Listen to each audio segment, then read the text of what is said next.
President and co-founder of West Coast Trial Lawyers.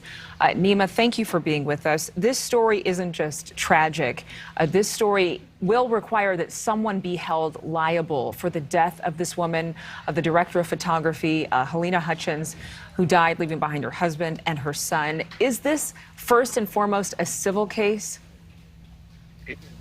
This is a civil case. We're going to see a wrongful death lawsuit on behalf of Matt Hutchins and Halyna's son. There's no question here that there's civil liability on behalf of the production company, the armorer, and maybe even the assistant director and Baldwin himself. So really, that's the question. You see this domino of checks and balances that appear either they were missed or they were not handled correctly. For so many steps to be missed along the way that someone could have not seen that there was loaded ammunition in that gun. Obviously, Alec Baldwin is entrusting the team that he has around him to hand him the gun that is safe to use in this scene. So who do you think is going to be held most responsible, at least at first glance? Well, the real question here is criminal liability. Who will be charged and what will those charges be?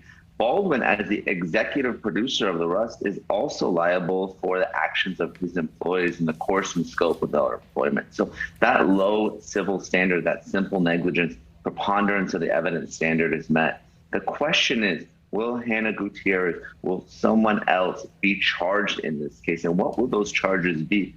My expectation is that she's facing manslaughter charges for gross or criminal negligence if she was the one who indeed loaded that prop gun with a live round. And you mentioned Hannah Gutierrez. That is the name of the young woman who was the armorer on the set of this film. She would have been checking the prop guns, though we've spoken to an armory expert who says that this was not a prop. This was a real weapon. It just happened to be used in the scene. It should not have contained any type of ammunition.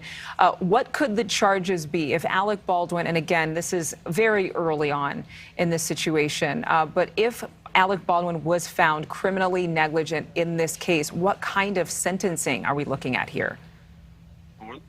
Years in prison if indeed manslaughter charges are filed there in New Mexico.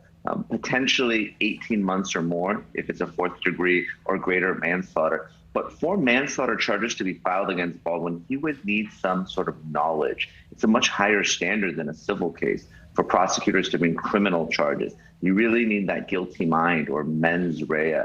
So that simple negligence standard just isn't enough. You need gross negligence or actual intent for there to be manslaughter or even murder charges in a case like this. Which, from the looks of things, and again, this is just our quick observation based on the information that's come out just this weekend, this was an accident on set, and Alec Baldwin was handed that weapon by a member of his crew. Sadly, someone died. Thank you so much, Neama Rahmani from West Coast Trial Lawyers. We appreciate your time.